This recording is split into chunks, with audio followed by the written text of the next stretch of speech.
Humanity sets the agenda.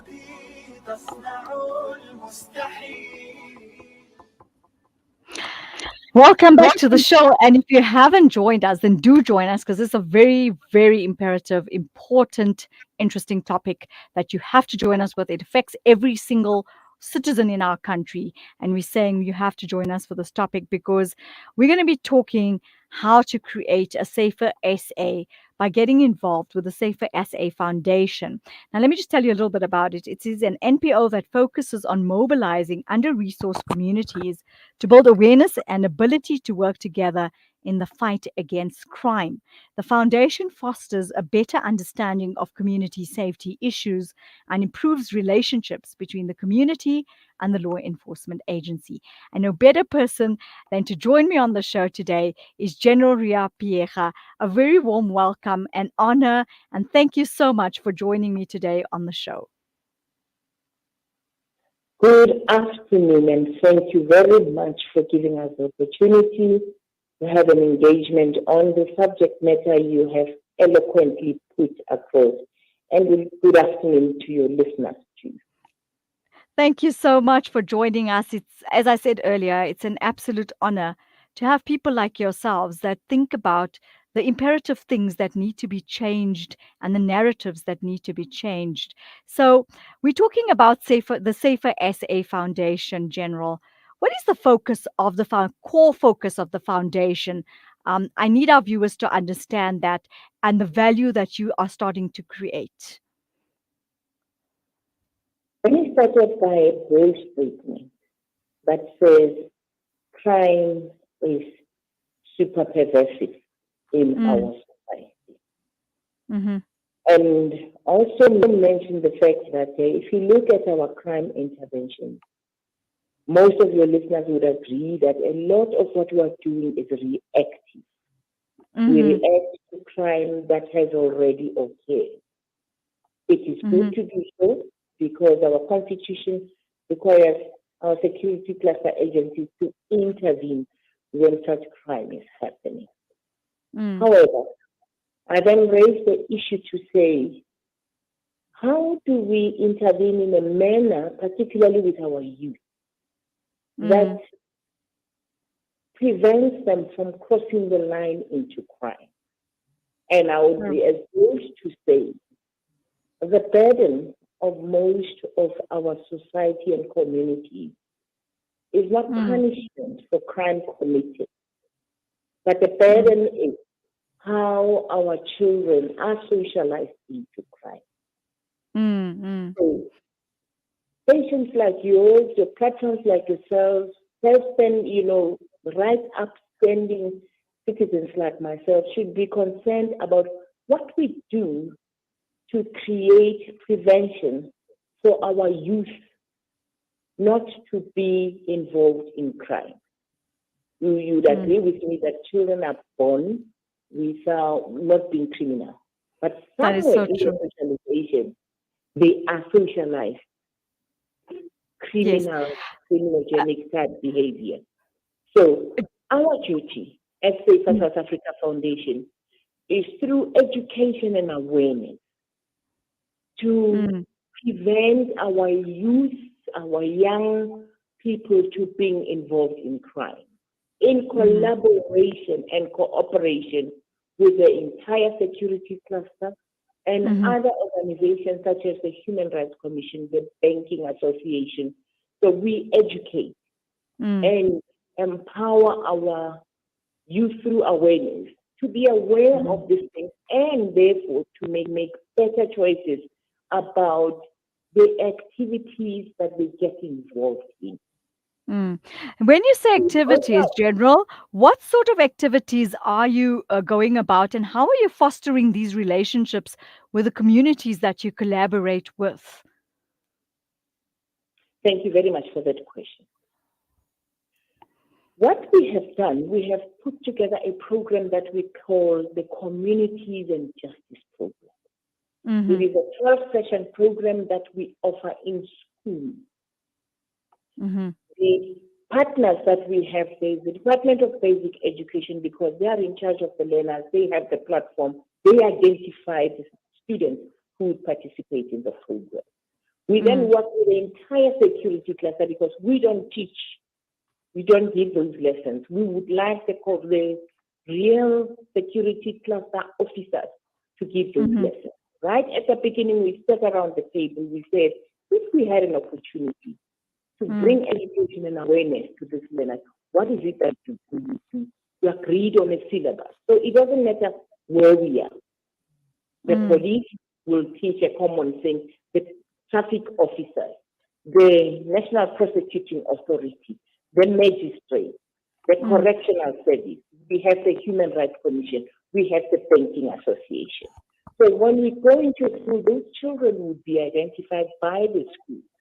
And we don't interfere with the academic program of the school. We offer our programs after school, at the school. These officers would come fully geared in their uniform, and each one of them would have particular lessons that are allocated to them to interface and interact with the learners. It is such a powerful platform because most of them have never had an opportunity to have an interface and interaction with a police officer. They are able to ask questions. They are able to understand. And the main issue is also to say, what must I do to be safe in the school, personally, in my community? Secondly, what can I do to collaborate and cooperate with these security officers to assist them? You would know, for instance, the police would tell them that the greatest source of intelligence is the community. They understand that they can report matters. They understand that they can assist police in their investigations. They understand that they can call police when they have problems. So they are able to engage and interface. Next time is the National Prosecuting Authority. The National Prosecuting Authority will be saying, even though you are young, you are a citizen, you have a duty. You can assist us by being a witness. You can assist us by preserving the crime scene. You can assist us by actually avoiding bullying in school. You can assist us by actually understanding that, to be productive and effective in your studies, this is what you do. So all those people would come through and do that. In addition to the awareness and education program, we add what we call experiential learning platforms. Right. So out of those 12 sessions, there are 2 experiential learning platforms. These learners, over and above, be taught by the magistrates and the NPA.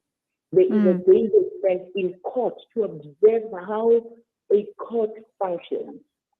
If it is not a live court, they have an opportunity to do what we call a mock court. They become the judges themselves, the prosecutors, the interpreters, the victims, so that they understand that, this is how it functions. And this is not an environment that I want to see myself in, because we also use the program as an attitude change and a behavior modification program.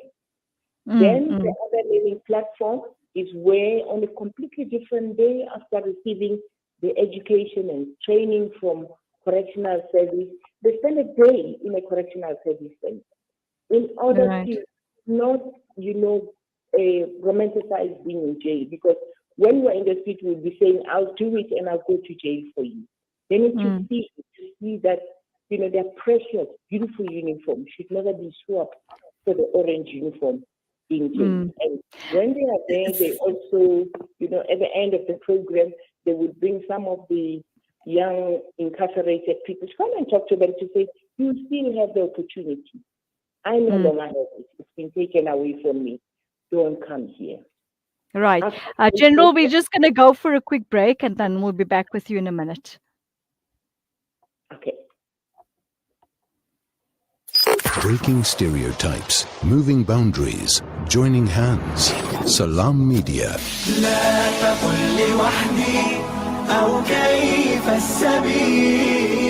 Humanity sets the agenda.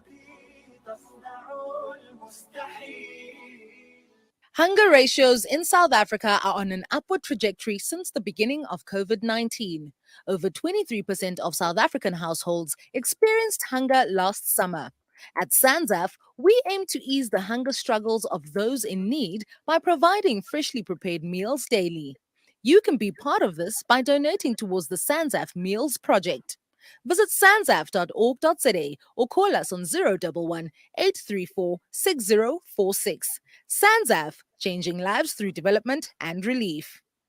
Discover the Africa of your dreams and surround yourself with her spectacular beauty. Relax beneath her serene sunsets and explore wildlife at its natural best. It's where the pride of Africa comes together. The Kwantu Private Game Reserve. Get to know the Big Five or cruise on an elephant safari game drive. Interact with lion and tiger cubs and enjoy world-class halal cuisine while we pamper you during your 5-star stay. Indulge in the true African experience. For reservations, call now on 042 203 1400 or visit kwantu.co.za. The Kwantu Private Game Reserve, the place of gathering. The Syrian crisis has raged for over 4,000 days.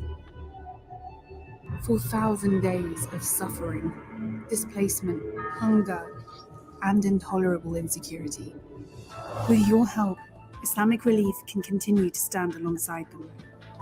Never has your support been so important. Together, we can stand with the Syrian people. We can help them build a better future. Will you continue to stand with the people of Syria? Please, donate now. Breaking stereotypes, moving boundaries, joining hands. Salam Media.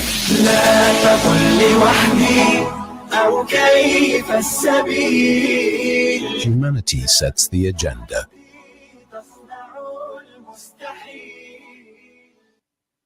Welcome back to the show, and we are in conversation with General Ria Pierre from the Safer SA Foundation. Welcome back. And as before we left, we spoke about education, and I think that's the most important thing: educating young people about crime, and of course taking them out of that element and teaching them the importance of not getting involved in it, but also how to, should we say, engage with SAPS and all these other law enforcement agencies as such, so that they can understand. Because I don't know if you look at it, General, in many instances, youth are actually afraid of police. They don't know actually how to interact with them. And I think this is such a phenomenal thing, because what you're teaching them is communication.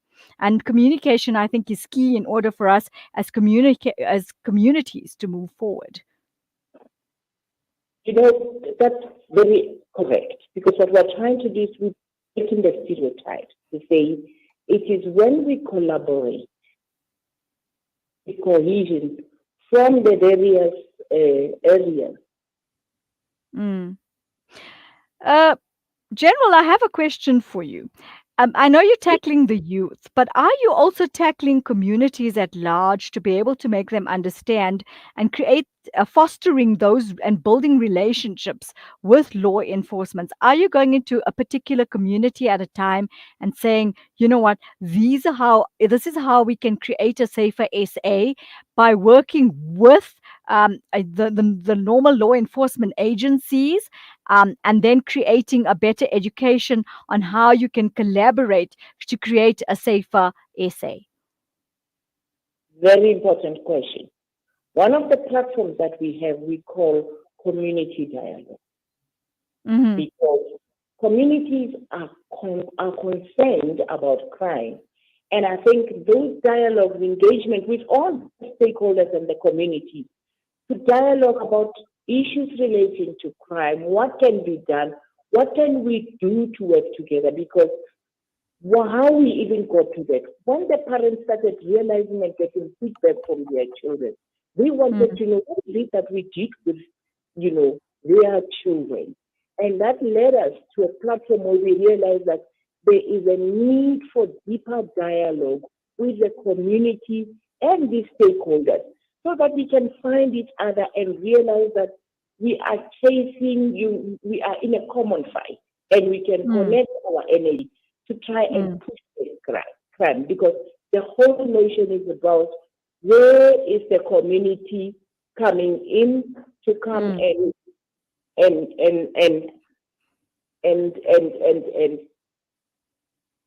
to come So, let me come in there and get this right. What we're saying is you want to actually create a collaboration between yourselves and community so that you understand the defined needs and the crime factors in each community in order to change that narrative of those particular communities by engaging in dialogue with them. And of course, I'm going to ask the question by also maybe, talking to their CPFs and all their law enforcement that help them out on a regular basis. Yes. Here's what I want to bring to attention. Social justice is something all of us should have, but it is never going to arrive to us like manna from heaven. That's what I want to underscore. All of us must be head on deck. The little bits that you do and the bits that the police do, the bits that the CPF does, very critical and crucial. But we need to make all these activities top of mind. Because what we are doing in most instances is that your platform, like we are doing now, that's the piece that you're doing, by actually creating awareness in the community to say, there are people who are involved in this. This is what they are doing. What else are you doing so that can connect with those? The schools are not sitting there. In their own way, they are having other safety programs. By us joining in and bringing in additional input, we are actually, what shall I say, we are actually enhancing what they're already starting to do. I would say, the weakness that I see in our nation, that there are many efforts, but we are actually not doing much to connect those efforts. So what are we doing at Safe South Africa Foundation? We've created a platform. That's why you hear this plethora, the many stakeholders that are coming on the platform, facing a common issue of creating a safe learning environment, of creating a safer South Africa. You'd ask yourself, where does the Banking Association come in here? The Banking Association came on board, bringing all these banks, because they're saying, unless our young people understand the money world, how they can be successful without having to sell space cookies and all those things, how they can be successful by positively saving, working hard, add on to that. We also do gender-based violence. We work with an organization called TIER. They designed a beautiful age-appropriate tool that we use to get into conversation with these learners. So it's a platform where we are bringing diverse input by diverse people, and yet, we are able to pull that energy to assist the young people. We will do the same in the dialogue in the community. It's not just Safe South Africa talking to people. We bring all the stakeholders that are coming on board. That's brilliant. So what you're trying to tell me here is that if somebody like myself or a community or an organization has an idea that they can pen forward to you in order to be able to help you as far as crime is concerned and many other factors that face communities, you are really open to look at it and through dialogue decide how you can collaborate with people in order to move that narrative of that community forward. Absolutely. Awareness, education, collaboration, dialogue, and that we too, and pulling our energies together. I'll give you an example. This week I had an interview with a community radio in Tanzania. After telling them what we are doing, the community radio station said to us, after that, they called me after the interview. They said, would you be interested in coming into the rural areas that we are? We will bring the school children together. We will broadcast from there. You will bring your stakeholders. Then we spend a day just talking to these learners. It is near where Enyobeni is. And we said, definitely, that's the type of thing we would like to do. Pull each other's energy and push this education and this awareness. And make sure that we reach as many people as possible. And they also have a platform to express what is it that they can do. It's about activism in pushing them. And I think it's also about communication. So we have to find those effective ways of communicating Critical. by having a portal to say Critical. these are the ways we can communicate via you, and then of course then go ahead and sit down into dialogue, as you said, and try and change those types of elements that are happening in each community. What would you like to leave us with today? I think this is a very interesting topic.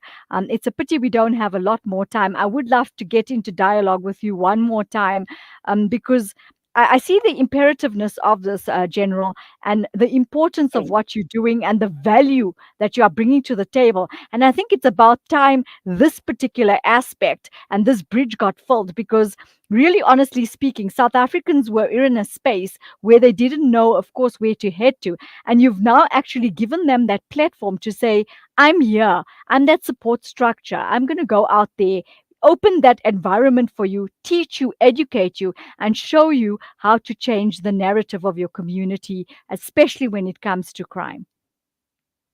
Yes. What I'd like to leave with your listeners is that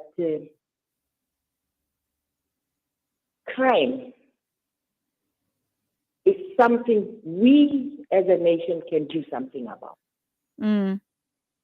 Government and the police will do some things, and they should continue to do so because it is expected as given by our constitution for them to do so. Mm. But they are not going to be able to do it alone. Sure. We have to rise up wherever we are, work hand in glove with the architectural side of government that is there to do this, which is reactive. Yes, most So definitely. and together we must push back crime. Safety, security is a constitutional right that we must work hard for collaboratively and push back and use everything we have to push back. Your home is a police station, it's a security center.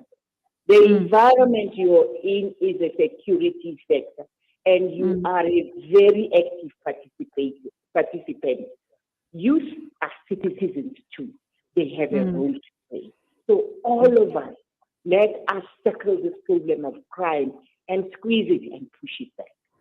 Most definitely. And I think we should urge our CPFs and securities to get involved with these initiatives to be able to create, I think, a bigger support structure so that things can be done more efficiently.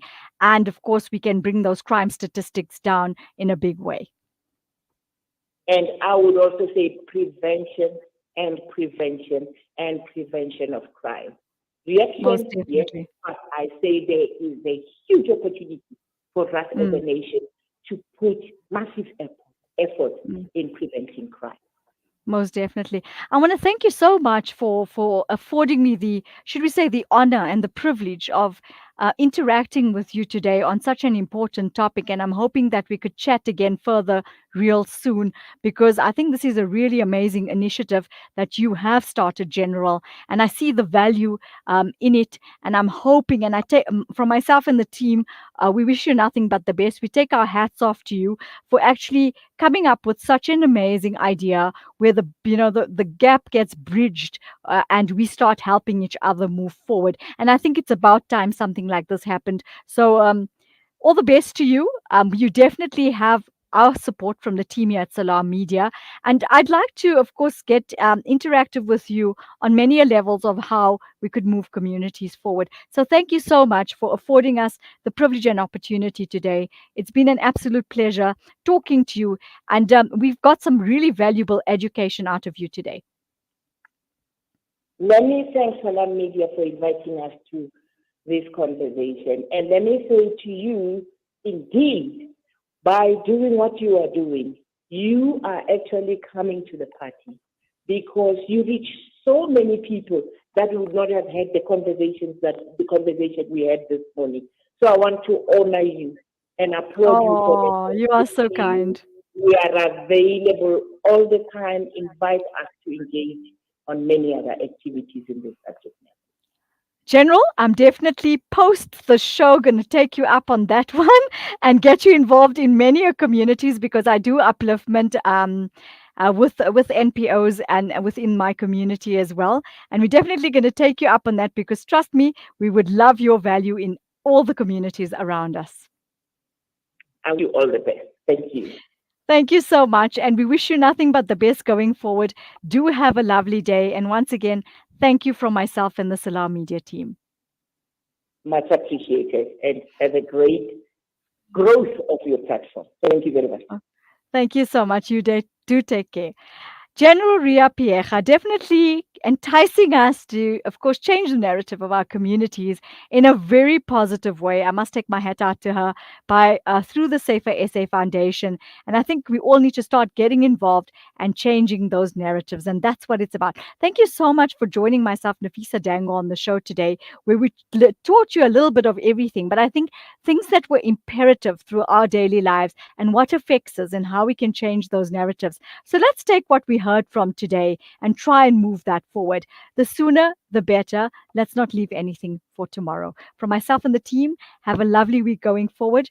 And obviously, loads of love. Assalamu alaikum wa rahmatullahi wa barakatuh.